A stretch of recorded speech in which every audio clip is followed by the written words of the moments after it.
commencer à parler des nœuds logiques. Et l'objectif, c'est de parler des nœuds logiques et des nœuds topologiques, mais déjà les nœuds logiques, ça va nous occuper. Alors,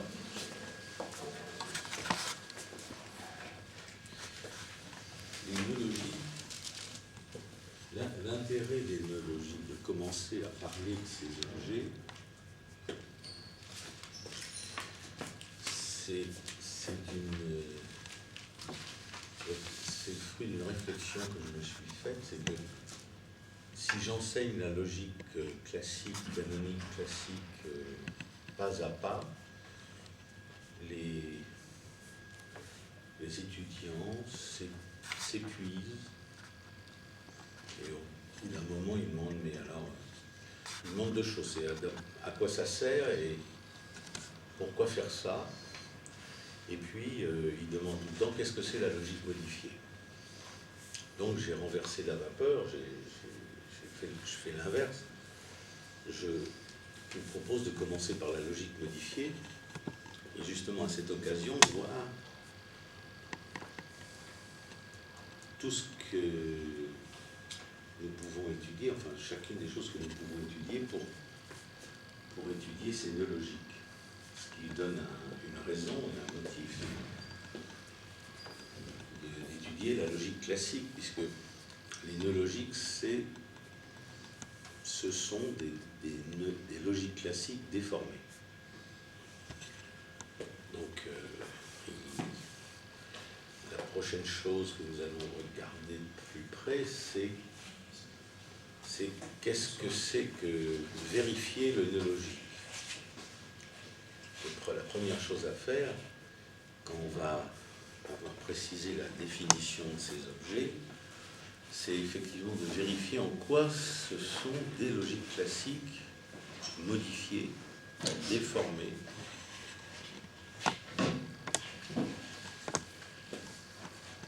Et l'intérêt ensuite des exercices que nous pouvons faire avec cette logique. Alors moi j'ai proposé de traiter dans les pages qui sont dans Internet, j'ai traité de la définition de la vérité par Tarski. Et là, en utilisant la logique modifiée, au début j'ai appelé la logique modifiée le fait d'avoir construit un nœud logique. Vous voyez, je vous ai dit la dernière fois que la logique classique, c'est une logique triviale, c'est écrit comme ça.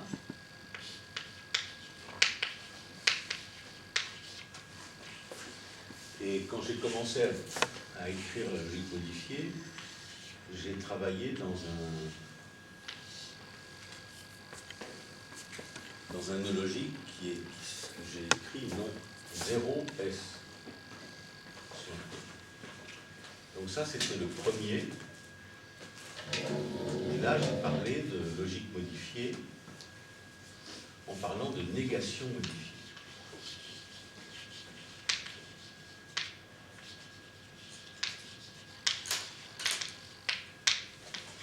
Et comme dans la logique modifiée, quand on étudie un premier nœud, dans la logique modifiée, on peut aussi immédiatement construire un autre nœud. Que j'écris 0 non S, parce que dans la logique modifiée, chaque nœud logique représente la logique classique dans son ensemble. J'ai expliqué la semaine dernière, et je le remets au tableau parce que vous venez me demander des précisions, que ici, la logique classique, c'est ça. C'est cet algèbre de boule ou cet anneau de boule. Ça dépend si on l'étudie du point de vue de l'algèbre ou de l'algèbre linéaire. Et tout ce qui va concerner la logique modifiée concerne Z2 à la puissance n, qui est égal à 0,1 à la puissance n, avec la même addition et la même multiplication. Ce sont les algèbres de boule. Ça, c'est le corps de boule. seul corps.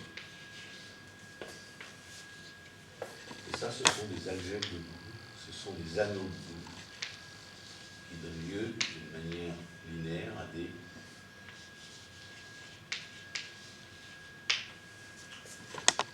algèbres de boules. Oui, parce que vous pouvez savoir d'un point de vue algébrique que aux groupes, aux structures algébriques de groupe, on fait correspondre ce qu'on appelle des structures linéaires qui s'appellent des modules. Au corps, on fait correspondre des structures linéaires qui s'appellent des espaces vectoriels, c'est ce qu'on étudie en géométrie. Et c'est là qu'on développe le calcul matriciel. Et puis aux anneaux, il y a une structure linéaire qui correspond aux anneaux entre les modules et les espaces vectoriels, il y a les algèbres.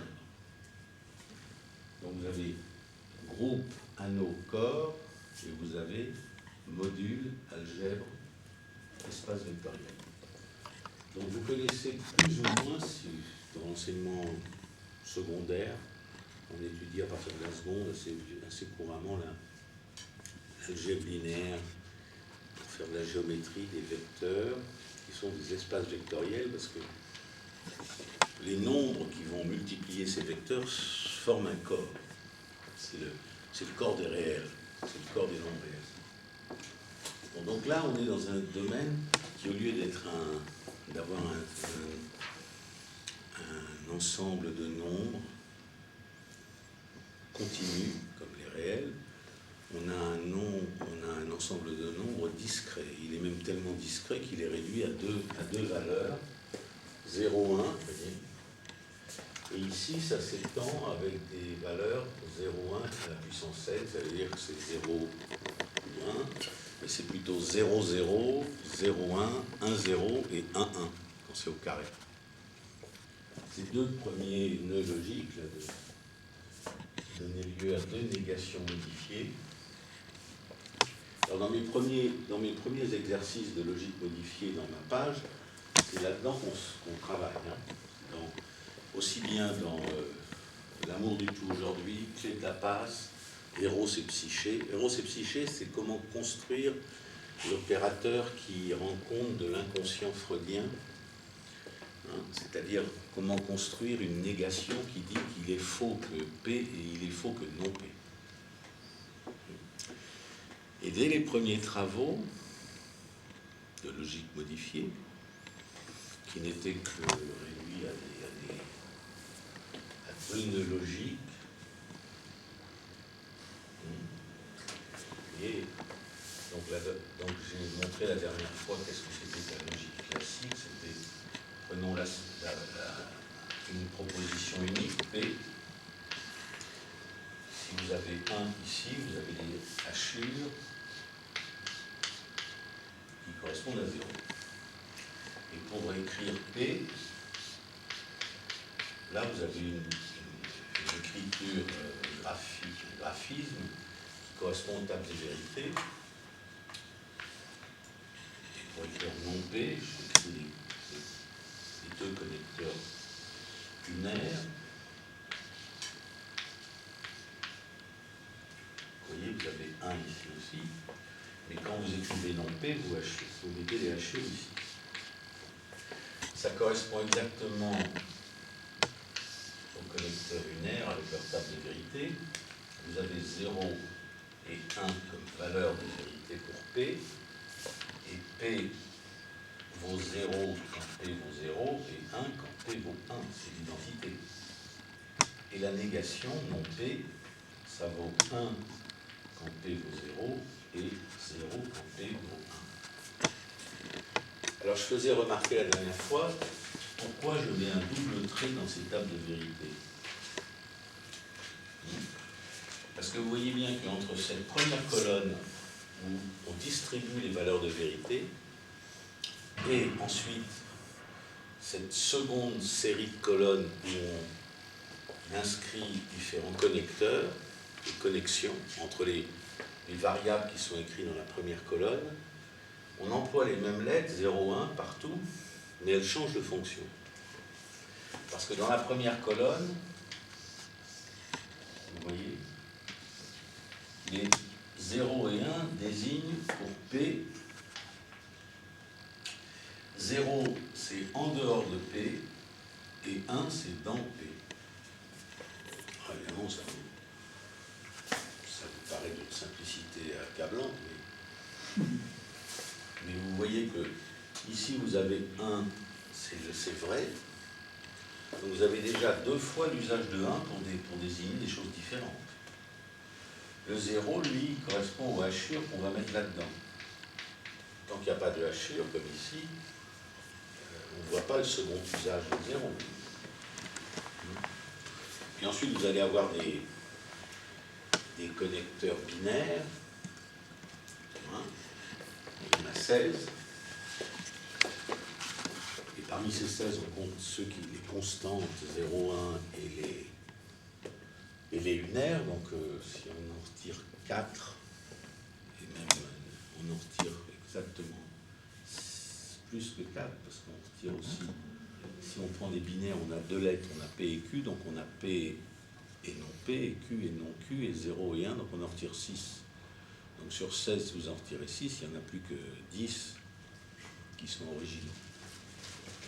Donc, vous avez là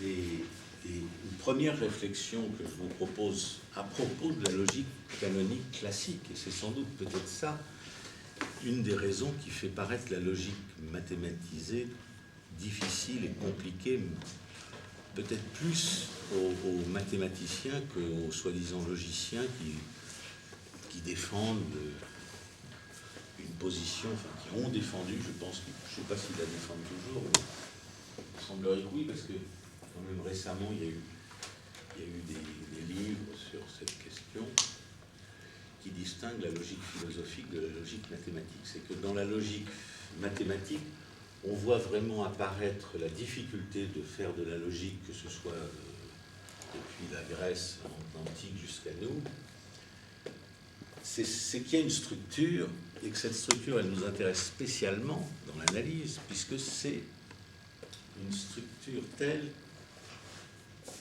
que justement les mêmes lettres vont avoir des usages différents. Et que donc pour lire correctement et pour écrire correctement ces choses, il faut arriver à capter ça, quoi, à savoir à quel moment ça écrit telle chose, à quel moment ça écrit autre chose. Vous voyez, ici, tout ce qui est blanc, c'est 1. 1, c'est ce qui n'est pas assuré. Et 0, c'est ce qui est assuré. Mais dans le diagramme, dans un premier temps, dans cette colonne, dans la première colonne qui donne les valeurs aux variables propositionnelles, on a affaire à 0,1 aussi, mais là, 1 veut dire dedans et 0 veut dire dehors.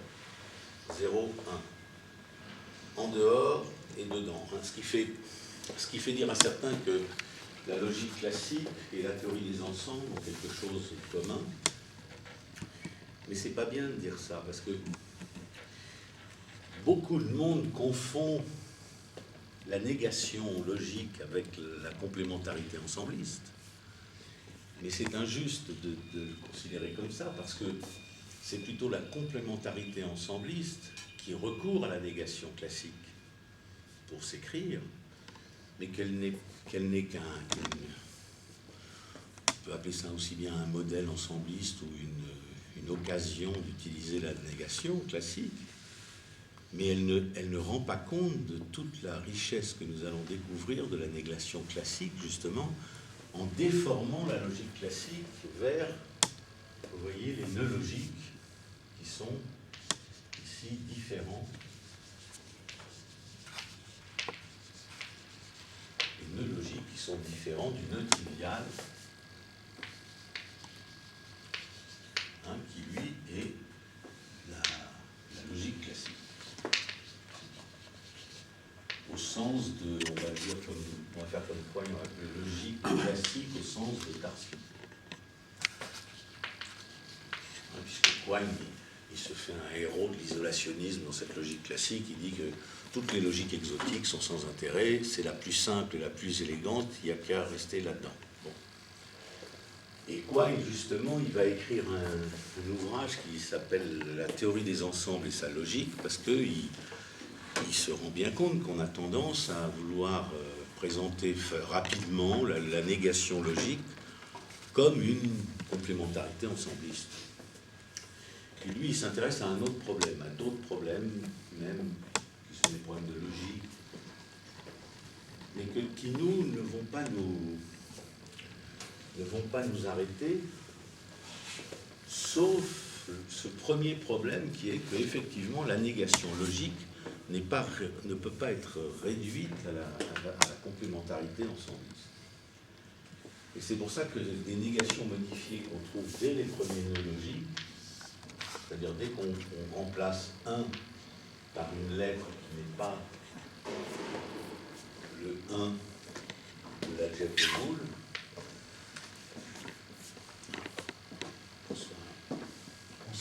dès ce moment-là, on va voir apparaître une diversité que j'ai définie la semaine dernière grâce à deux schémas de la négation. Alors, dans un nœud logique quelconque, UV. Je disais en commençant que quand j'ai commencé à faire de la logique modifiée, j'ai commencé à parler de négation modifiée et j'en avais construit deux. Dès que j'en avais construit une, je pouvais construire l'autre. Pourquoi j'ai parlé de négation modifiée? Parce que j'ai commencé à travailler dans deux nœuds logiques sans m'en rendre compte. Je travaillais seulement dans deux nœuds logiques qui étaient 0S et 0 non-S. Il suffisait d'ajouter une lettre. Voilà. Donc dès que j'étais dans Z2 au carré, j'avais 4 valeurs, j'avais 0, 0, 0, 1, 1, 0 et 1, 1. Donc je n'étais pas obligé de choisir seulement 0 et 1. Donc j'avais le choix. Avec 4 lettres, j'avais le choix et je pouvais commencer à faire de la logique modifiée. Et ce qui m'a induit là-dedans, c'est le fait que de retrouver la logique classique comme nœud logique, mais modifié. Le nœud logique était là. Il était là-dedans. Alors, je vous propose de construire une fonction que j'appelle psi de UV pour n'importe quel nœud logique. Et c'est une des premières choses qu'il va nous falloir faire, c'est définir ce plongement de la logique classique dans la logique modifiée, qui est ici. Alors ça, les négations modifiées, elles étaient dans cette logique qu'on va appeler logique modifiée. Bon.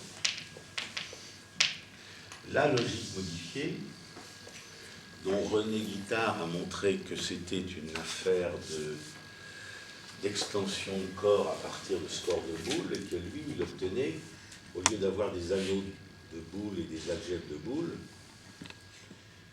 c'est-à-dire la structure linéaire qui accompagne l'anneau, il avait des espaces vectoriels, des extensions de corps qui étaient des espaces vectoriels et qui donnaient des corps de Galois de caractéristique 2. Bon, ça, je ne vais pas en parler ici. Et c'est quand même important de noter que les GF2 puissance n sont mis à contribution par René Guittard. Parce que ça, il a créé un lien donc entre Galois et Boole. Et je trouve ça non seulement très élégant, mais il faut y réfléchir. Mais là, je ne vais pas rentrer là-dedans parce que vous voyez que ce que je fais, c'est le côté pénible de la psychanalyse et de ce que je vous propose de faire. C'est que c'est tellement simple, c'est tellement proche de choses triviales que c'est pour ça qu'on en a un peu... ça claque, comme certains psychanalystes lacaniens très vite en ont eu leur claque de Lacan. J'ai écrit un article qui s'appelle « En avoir sa claque » dans Essaim.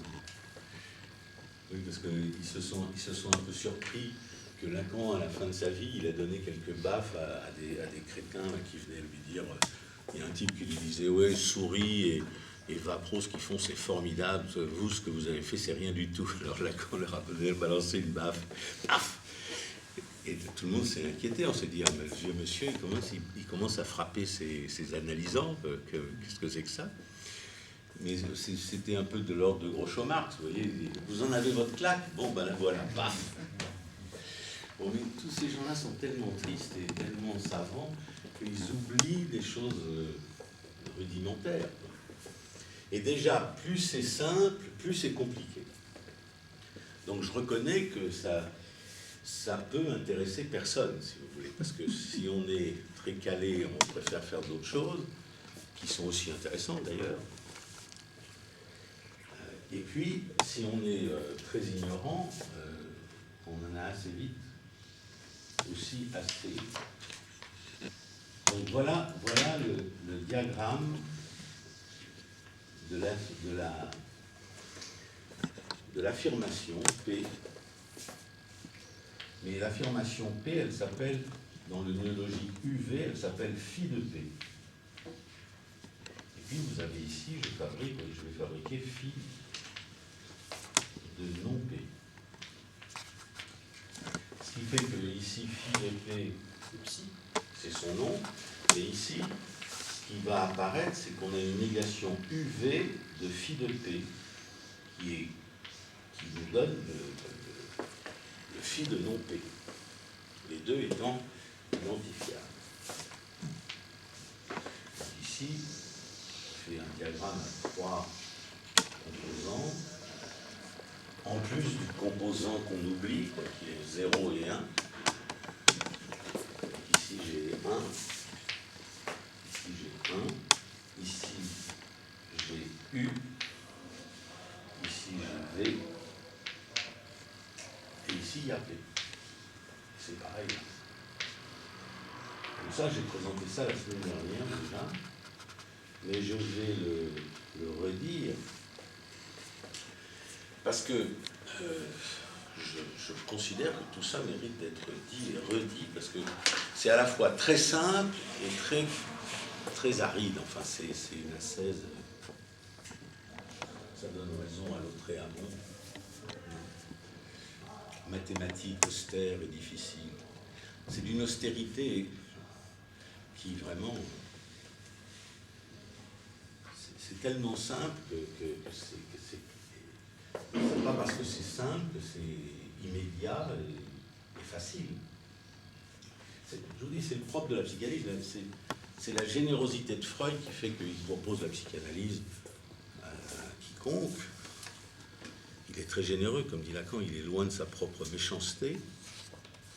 Et Lacan, lui, il a un avantage sur Freud de ce point de vue-là, c'est que lui, il sait qu'il est très méchant, alors il est moins généreux. Lacan, il est plus dur, plus rude, plus sévère, oui. En bas, là, c'est négation de UV, de psi de UV, de P. Oui, le psi UV de P. Vous avez remarqué qu'il me manquait 2 lettres. Exact, je suis obsessionnel. Oui, non, mais vous avez raison d'être obsessionnel. Pourquoi? C'est le contraire, il faut pas confondre les choses. C'est Melman qui dit que faire de la logique, c'est une activité obsessionnelle, alors que c'est le contraire, c'est plutôt l'activité obsessionnelle qui essaye de faire que très peu de logique, mais d'une manière extrêmement réduite. Bon, en ratant ce qui va nous intéresser, justement. Dans les nœuds logiques qui peuvent paraître plutôt hystériques. Mais qui c'est pas non plus... Enfin, il ne faut pas se presser de faire des analogies et de réduire les unes aux autres. Vous voyez, c'est bien ce que je dis de la négation et de la complémentarité ensembliste. La complémentarité ensembliste s'écrit avec une négation, comme la conjonction, l'union et l'intersection ensembliste s'écrivent avec une disjonction et une conjonction, mais on ne peut pas réduire la conjonction, la disjonction et la négation logique aux opérations, aux lois de composition des sous-ensembles dans un ensemble.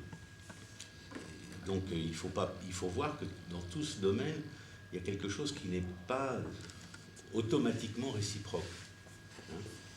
On le sait bien d'ailleurs, puisque regardez, on va découvrir, nous, avec ça, on va pouvoir écrire l'aliénation, l'opérateur logique que Lacan appelle aliénation, hein, pour traiter de l'aliénation, dont il donne un exemple qui est la bourse ou la vie.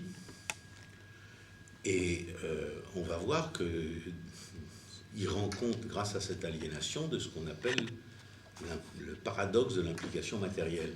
Eh ben, les logiciens, ils ont parlé depuis Lewis, mais bien avant même, mais avec Lewis, ils ont inventé les logiques modales pour parler de ce soi-disant paradoxe de l'implication matérielle. Et vous voyez, si vous lisez Lewis, que Lewis se prend un peu les pieds dans le tapis et que même Quine qui répète que le problème, c'est jamais que la différence entre l'implication et l'implication valide, la conséquence valide, ça concerne la différence entre ces 0,1 dans cette colonne et les 0,1 dans celle-là.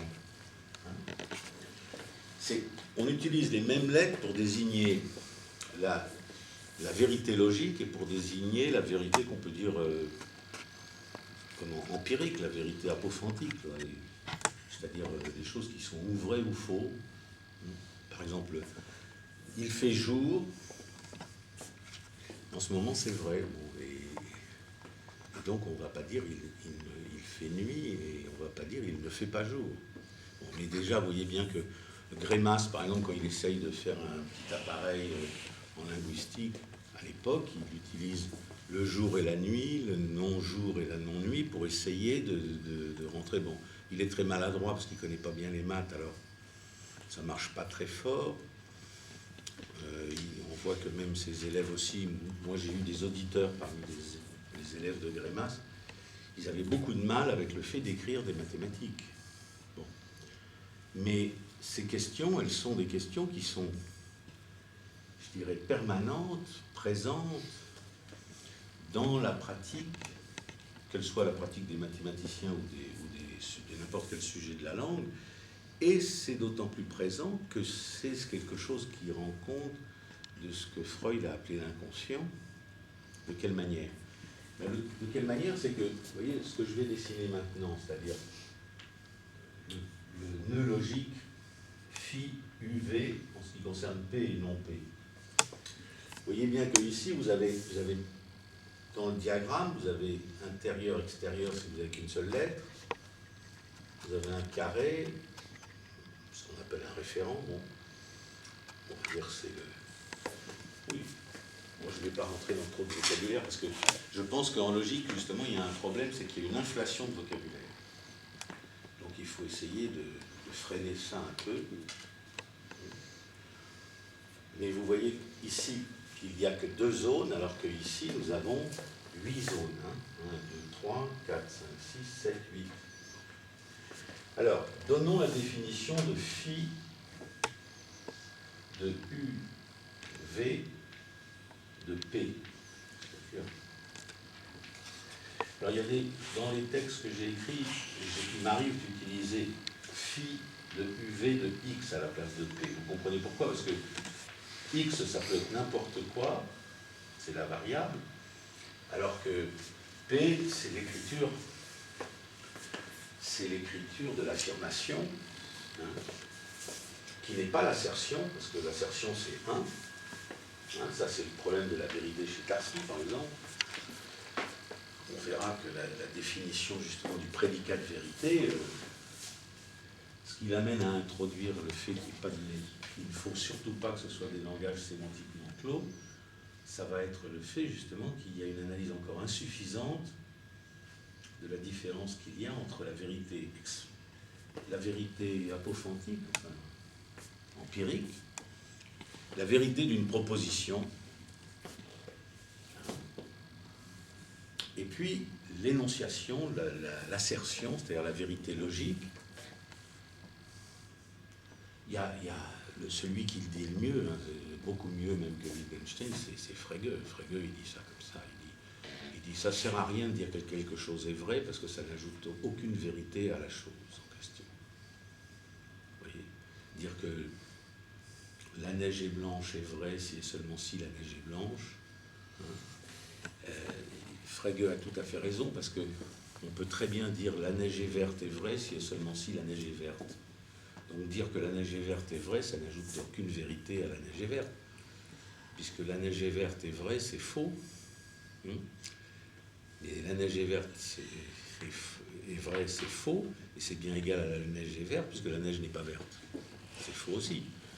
Bon, donc vous voyez, dès qu'on commence à dédoubler, à faire ce que dit Jacobson, qu'il y a toujours dans une langue, dans ce qu'on appelle, certains appellent ça le langage, on peut appeler ça le symbolique, dès qu'on dédouble, dès qu'on est dans le symbolique, on n'est pas dans un code, on est dans quelque chose qui va devenir ce que nous allons appeler narcissique, c'est-à-dire, c'est comme le stade du miroir, c'est voir son image dans le miroir et être intrinsèque à son corps. Comme le dit très bien Jacobson, on peut, quand il présente la chose, il dit il y a nécessairement un dédoublement. Les logiciens ont parlé de métalangage, il le dit 5 fois là dans les essais de linguistique générale. Il y a nécessairement du métalangage, la langue n'est pas un code, hein, c'est ce qu'il faudrait aujourd'hui réaffirmer chez les occidentaux, là, parce que ça produit quand même beaucoup de paranoïaques, même chez les djihadistes. Ça veut dire des gens qui veulent détruire le symbolique parce qu'ils ont affaire à ce truc qui est qu'il y a nécessairement de l'autre, il y a nécessairement du commentaire, mais qu'on peut faire la grammaire du français en français, de l'anglais en anglais, de l'espagnol en espagnol. Ça veut dire qu'il n'y a pas de métalangage, comme dit Lacan. Mais Jacobson, il dit justement, il y a nécessairement du métalangage, et il dit la même chose que Lacan. Finalement, ce n'est pas un métalangage. Bon, alors Lacan, il a utilisé ma seconde négation modifiée pour dire qu'il n'y a pas de métalangage, ce n'est pas une négation classique, c'est une négation modifiée. Ça veut dire, il est faux qu'il n'y ait pas de métalangage, et il est faux qu'il y ait du métalangage. Même chose pour la femme n'existe pas, il n'y a pas de rapport sexuel, vous voyez. On se trouve dans une situation où on ne parle pas de la même chose, et c'est cela que j'essaye de mettre au tableau pour que chacun puisse juger de la difficulté à en parler, parce qu'il y a une différence entre parler et écrire, et moi j'utilise l'écriture là. Si je fais ces choses, si j'écris ces choses, c'est de l'écrit. Et parler et écrire sont deux inerties complètement différentes. Justement, vous voyez, écrire permet de se corriger, de piger ce qui se passe, mais parler, c'est toujours voué à déraper.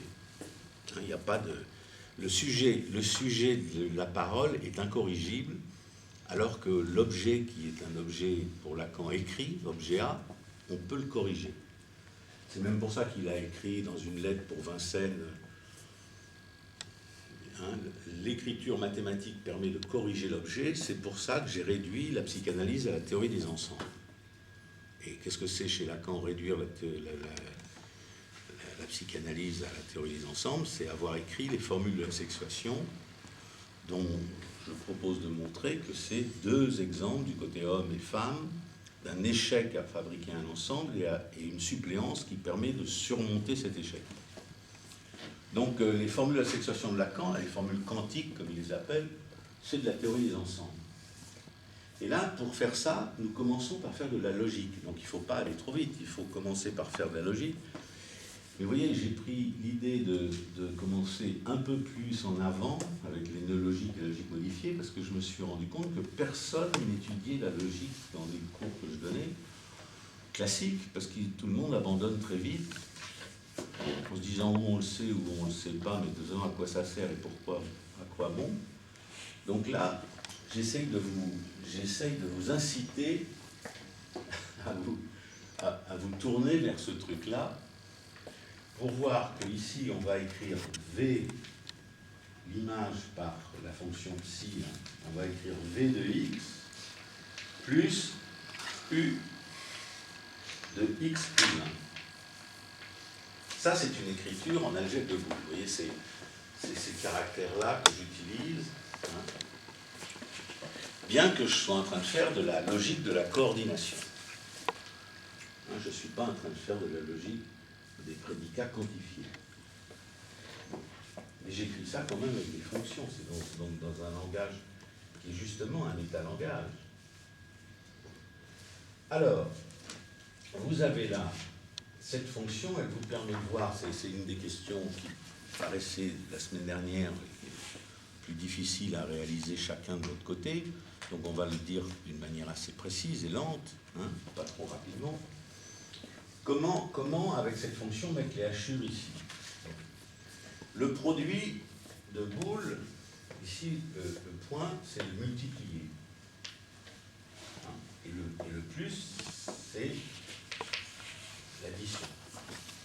Ça correspond aux deux connecteurs logiques de la multiplication, c'est la conjonction logique, et la somme, c'est la différence symétrique. Mais pour l'instant, je préfère donner cette présentation algébrique, parce qu'elle est plus directe, et puis elle va nous permettre de nous situer dans tous ces calculs, parce que sinon, si je traitais ça en termes de connecteurs, hein, là il s'agit, la première étape de la logique classique, c'est la théorie, ce qu'on va appeler le calcul de la coordination, ce qu'on appelle habituellement depuis Łukasiewicz le calcul des propositions. Madame Claude Imbert qui gueule contre Łukasiewicz, moi je pense qu'elle a tort. Bon, d'accord, il est timide, Łukasiewicz est très timide, mais enfin c'est pas une raison. Łukasiewicz c'est quand même un grand logicien, notez bien.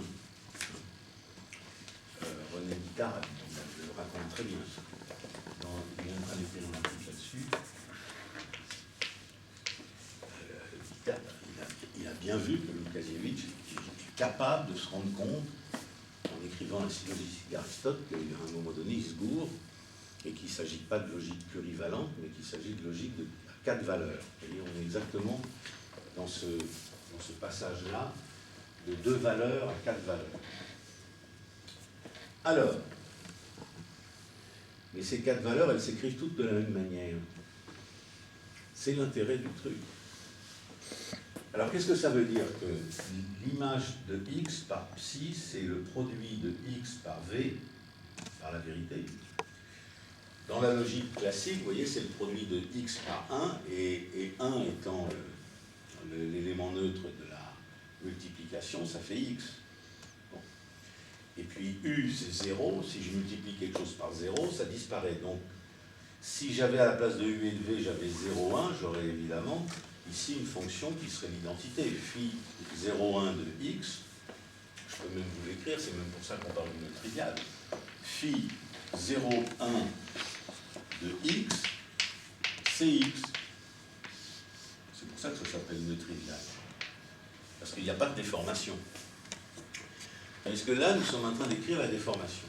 C'est-à-dire le plongement de la logique dans un espace plus grand. C'est ça le nœud logique. Alors, ici, V inter x, puisque ce produit, c'est l'intersection. Vous voyez qu'ici, nous allons conserver du côté de V l'intersection avec x. Hein, ça veut dire qu'ici, on va conserver ces deux zones. Alors, est-ce que ça vous convient? Est-ce que je vais trop vite? Vous pouvez suivre que ces deux points que je mets dans ces deux zones, ça indique P inter V. En logique, dans cet aspect qui n'est pas ensembliste, hein, c'est des diagrammes de Verlaine, c'est des traductions de ceci, mais avec la difficulté que ici ça désigne les zones et ici ça désigne les hachures ou l'absence de hachures. Donc là je suis en train de désigner les deux zones où je ne mets pas de hachures. Hein.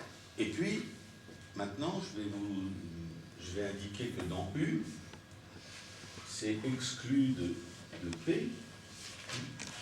C'est x plus 1, c'est la négation de P. La négation de P inter U, c'est là. Donc pour obtenir l'affirmation dans le nœud logique, je vais assurer tout ce que je ne retiens pas.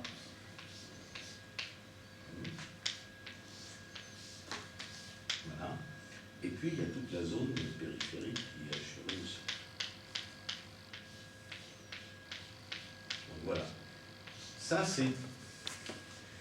c'est l'affirmation dans le nœud logique. C'était l'affirmation comme ça, maintenant c'est l'affirmation comme ça. Donc vous voyez qu'on voit apparaître, pour que ça s'écrive syntaxiquement comme la logique classique, c'est ça le point, on voit apparaître une intersection entre le vrai et le faux. S'il s'agissait de 0,1, ça ne se produit pas, puisque 0 et 1 n'ont pas d'intersection. On a aboli 1, c'est tout le cadre, et donc on a aboli 0, il n'y en a pas. Et en plus, on va en retirer en plus. Donc vous avez là quelque chose qui se présente comme l'apparition du fait syntaxique de la bonne écriture de toutes ces choses, maintenant dépliées. On va voir apparaître une intersection entre le vrai et le faux, qui sont des vrais et des faux, hein, une valeur vraie et une valeur faux qui sont déformées déjà. Hein, c'est pas classique. Et en plus, vous voyez bien que cette intersection, elle fait partie de l'affirmation de P.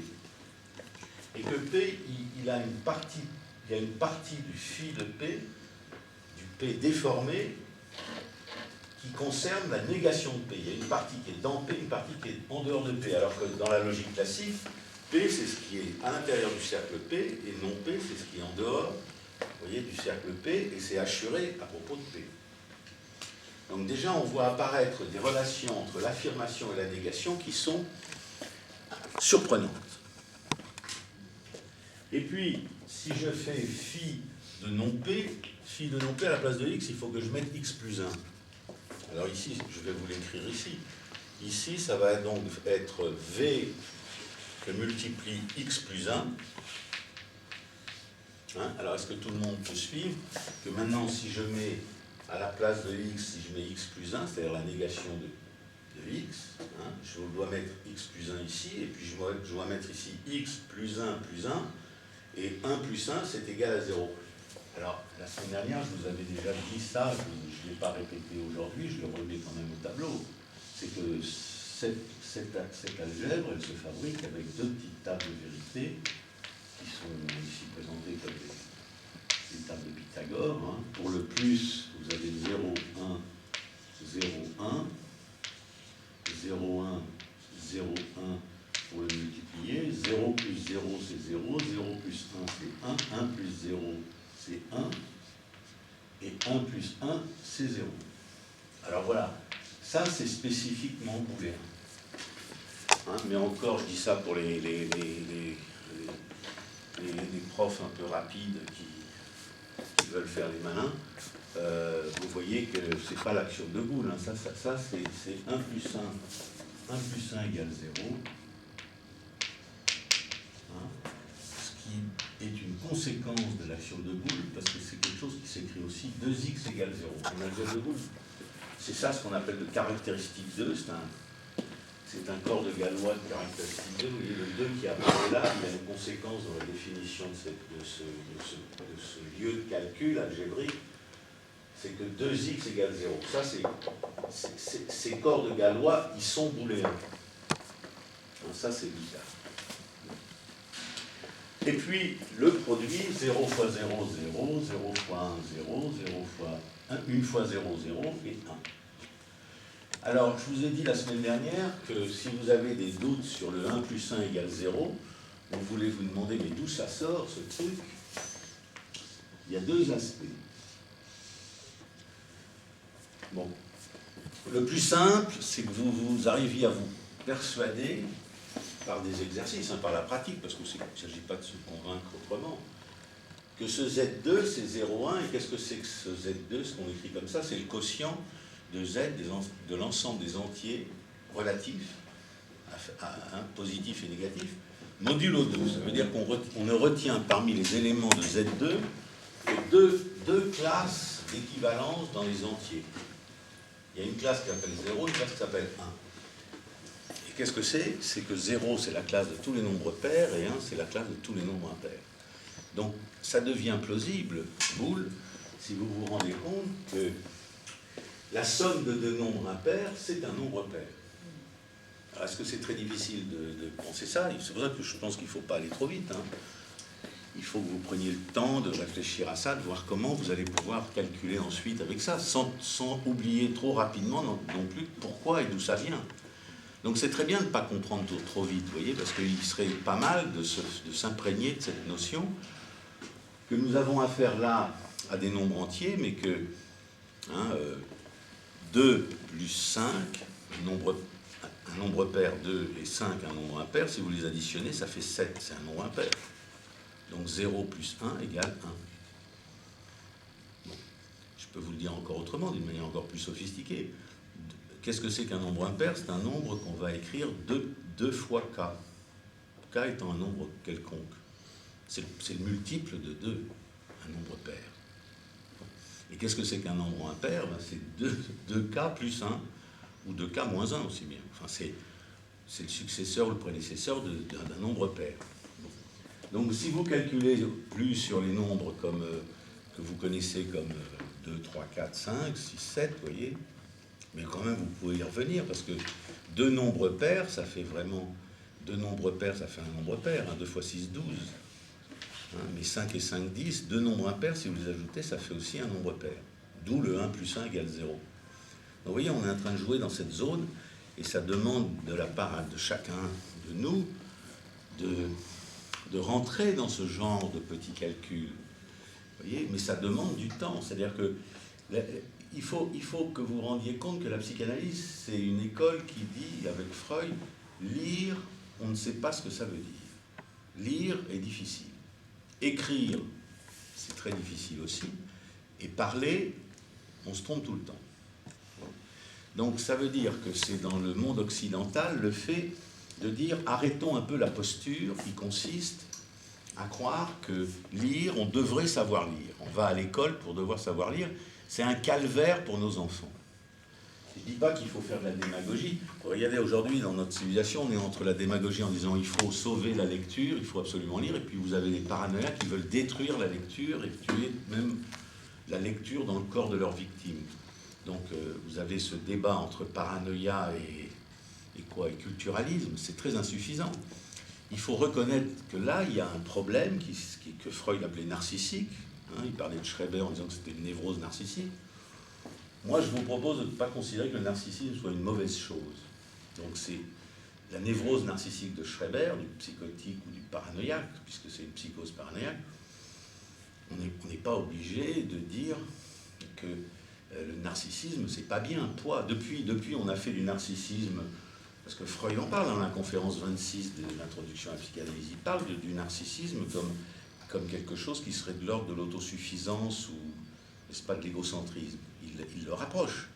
Mais vous voyez bien que la paranoïa, justement, c'est l'égocentrisme qui est du narcissisme qui échoue. Et tous les psys, c'est pas le cas de Freud, c'est pas le cas de Lacan. Si vous êtes attentif, vous verrez que... Mais Lacan, il est assez dur parce qu'il ne parle pas une langue de bois, donc il parle un peu comme tout le monde dans son séminaire. Et il écrit d'une manière très réglée. Donc il y a une différence entre parler et écrire, et c'est pour ça que c'est difficile de lire, parce que quand on écoute quelqu'un parler, justement, si on va au séminaire de Lacan, ce n'est pas la même chose que de lire les écrits. Vous voyez, chez Lacan, vous avez les écrits, il y en a peu, puis les séminaires, il y en a 27 ans. Donc toutes ces choses-là, les psys, ils s'en foutent. Bonsoir. Ils se foutent de quoi? Ils se foutent de cette différence que Lacan nous dit être la structure du langage. Il nous dit la structure du langage, les autres ils font ce qu'ils veulent, les structuralistes, tout ça à l'époque. On est dans les 70, dans les années 70. Il dit la structure du langage pour moi c'est le principe d'inertie. Alors vous apprécierez, c'est une posture, on va appeler ça une posture galiléenne. Parce que lisez Coiré, vous allez voir, il y a un volume entier d'études galiléennes consacrées au principe d'inertie.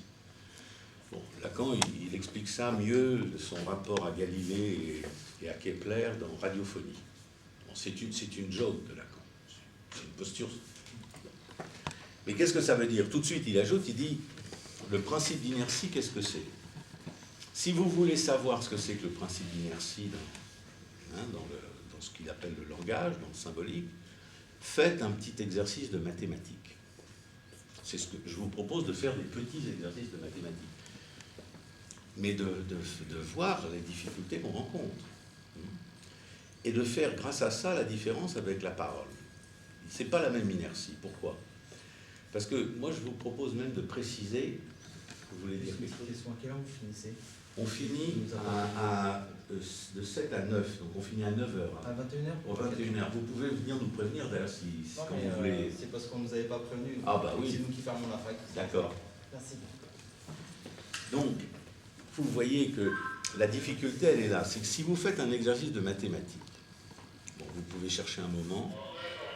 Le mieux, c'est pas s'occuper de triompher très vite, d'être... Bon, vous cherchez, vous prenez un petit... Je sais pas, moi, vous démontrez le caractère rationnel de la racine de 2, par exemple, d'une manière algébrique ou avec un triangle, ou le théorème de Pythagore, justement... sur A2 plus B2 égale C2, des choses élémentaires. Vous essayez de démontrer ça. Bon. Vous pouvez mettre quelques semaines, c'est pas immédiat de démontrer un truc sans aller regarder dans les livres ou taper sur le clavier dans Internet et trouver tout de suite un... Vous voyez, parce que moi j'ai cherché pendant 2 ans où étaient les suites de Fibonacci dans le triangle de Pascal, et quand j'en ai parlé en public, après avoir trouvé ça, il y a un mec qui m'a dit, un Argentin, il m'a dit, mais ça c'est dans Internet, là, il suffit de taper machin, et puis c'est plus intéressant de le retrouver soi-même, vous voyez. C'est une question de goût, quoi, d'esthétique. Et alors, quand vous aurez trouvé une solution à un problème de mathématiques, même simple, hein, oubliez-le, laissez tomber pendant 1 an ou 2, et au bout de quelques mois, vous vous proposez, sans regarder ce que vous aviez fait la première fois, de rechercher de nouveau la solution du problème. La démonstration.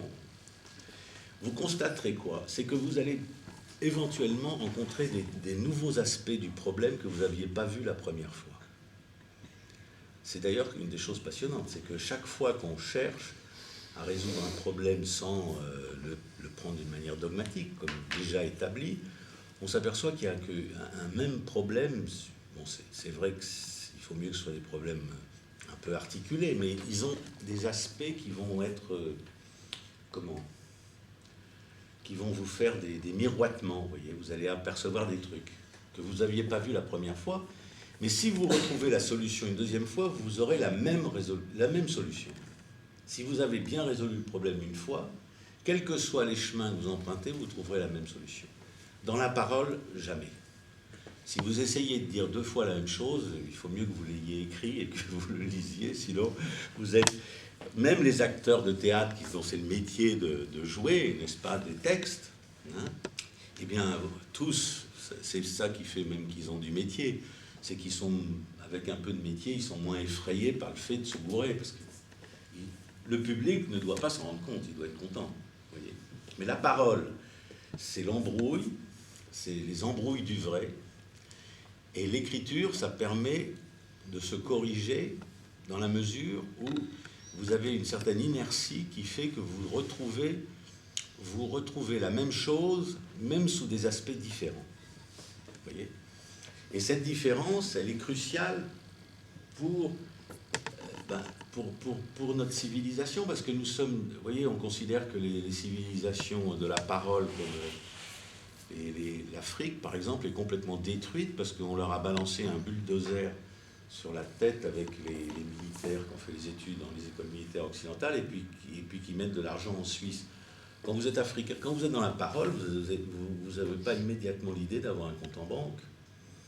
Hein, c'est-à-dire d'écrire sur des papiers. Vous voyez, les coloniaux, là, les colonialistes, moi dans ma famille, il y en avait plein, ils disaient toujours que les Africains ou les Martiniquais, c'était des paresseux. C'est pas des paresseux. Ils bossent le matin, ils ont gagné assez d'argent pour... donner un peu d'argent à la femme qui élève leurs enfants, et puis aller boire du rhum et chanter avec des copains l'après-midi, le soir, l'après-midi ou le soir. Bon, qu'est-ce que vous voulez qu'ils aillent faire de l'épargne? Non, mais il faut être vraiment timbré pour commencer à accumuler comme ça de la valeur. Vous voyez, quand on est dans la parole, on est dans l'argent en espèces. Quand on est dans l'écriture, on a une carte de crédit et puis on a un compte en banque. Parce qu'ils ne sont pas dans un schéma qui est post-marxiste. D'accord, mais ils ne sont pas obligés d'être même dans un schéma marxiste. Oui, mais même post-marxiste, ils sont dans la parole, et la parole est très contraignante. Hein, la coutume, la palabre, tout ça, c'est très contraignant. Le peuple le plus africain d'Europe, c'est les Anglais. Ce sont les Anglais. Ils n'ont pas de constitution écrite, ils n'ont pas de code pénal, hein, et ils ont un truc qui s'appelle Speaking Corner à Londres. Allez à Speaking Corner si vous voulez voir qu'est-ce que c'est que l'inertie dans le symbolique. À Marble Arch, si vous montez sur une boîte à chaussures, si vous ne touchez pas le sol, vous pouvez dire tout ce que vous voulez, même vous pouvez dire des horreurs sur la reine. Vous pouvez dire les horreurs. Les flics, si quelqu'un veut vous casser la gueule, les flics prendront votre défense, même si vous insultez la reine d'Angleterre. C'est la parole. Ça s'appelle l'énonciation. Et en logique, c'est la fonction sur laquelle on dérape tout le temps, c'est le fait de dire, on oublie qu'ici c'est ce 1. Et le 1 qui est là, c'est pas le même que le blanc qui est là, vous voyez. Le 1, c'est la vérité logique. Bon, ça s'appelle l'énonciation. Et vous remarquerez quand même que c'est même des Anglais qui ont fait la philosophie du langage, la philosophie d'Oxford, Austin, qu'en dire c'est faire, mais que justement ils se gourrent complètement parce qu'en bon occidentais, comme tous les Vaticans, ils ont beau être anglicans, qu'est-ce que vous voyez? Eh ben, c'est que tout de suite il va s'intéresser au verbe performatif, alors que la parole c'est le performatif. La différence entre Austin et Freud, c'est que pour Freud, n'importe quel énoncé, n'importe quelle parole est performative, alors que Austin, il va spécifier le temps du verbe, et Benveniste le reprend en s'en félicitant, le temps du verbe, la deixis, hein, ici, là-bas, et puis les verbes performatifs. Vous voyez ? Donc moi, ce que je suis en train d'essayer de vous montrer au tableau, c'est qu'on peut rentrer grâce à... Moi, je n'ai pas fait tout ça tout seul, hein, et Freud ne l'a pas fait comme ça. Mais Freud, et encore plus Lacan qui le souligne à grands traits, il s'agit de distinguer entre l'énonciation, le fait de dire, qui a une portée, moi je vais appeler ça une portée politique. C'est ce qui manque le plus aujourd'hui en Europe, c'est que vous avez des démagogues qui croient qu'on parlait, c'est faire du vent, comme ça, et puis ils disent des choses qui favorisent des horreurs, et que la catégorie politique importante, c'est la faveur. C'est-à-dire qu'avec des mauvaises paroles, on favorise des saloperies, et avec des bonnes paroles, au contraire, on favorise de meilleures choses. Mais si vous favorisez des saloperies, vous allez avoir des gens qui se croient autorisés à dire n'importe quelle connerie, et c'est ce que vous voyez aujourd'hui, ça alimente les démagos. Les démagos s'alimentent entre eux, quoi. Bon, moi, c'est pour ça que je suis allé en Argentine, parce que les Argentins, d'abord, la population argentine, à moins d'être très riche, ils n'ont pas de compte en banque, ils n'ont pas de carte de crédit. Il y a deux catégories de population. Il y a ceux qui ont la carte de crédit et puis ceux qui ne l'ont pas. Ils ne savent pas ce que c'est qu'un compte en banque même, alors ils gardent l'argent chez eux, ils font comme tout le monde, comme on a fait pendant longtemps, quoi. Bon. Donc la relation à l'énonciation comme fonction d'autorité, comme parole, et à l'écrit, comme savoir, c'est quelque chose que la psychanalyse nous invite. Lacan, il parle constamment du symptôme entre vérité et savoir, vous voyez, hein, la vérité qui trouve de la jouissance à résister au savoir. Donc vous avez quelque chose qui concerne la logique, en tant que la logique, elle est de la langue aussi, mais c'est une pratique de l'écriture depuis qu'elle est devenue mathématique. Seulement voilà, pourquoi ne pas l'utiliser, cette écriture, pour justement souligner, faire apparaître ce trait qui s'appelle la parole, qui est en général maltraité. C'est de l'ordre du poème. Et vous voyez, moi, ce que je trouve idiot, c'est de dire que faire de la logique modifiée, ce serait poétique. C'est absolument pas poétique, c'est des mathématiques, c'est de l'écriture. Donc voilà, peut-on utiliser l'écriture pour étudier la différence entre l'écriture et la parole? C'est une chose qui paraît idiote, inaccessible ou grossière ou je ne sais pas quoi. C'est ce que je rencontre en permanence, c'est-à-dire des gens qui considèrent que c'est de l'obscénité, que d'oser parler de ces choses-là, comme si on pouvait écrire quelque chose d'articulé là-dessus. Eh bien justement oui, parce qu'il y a une différence entre le fait de dire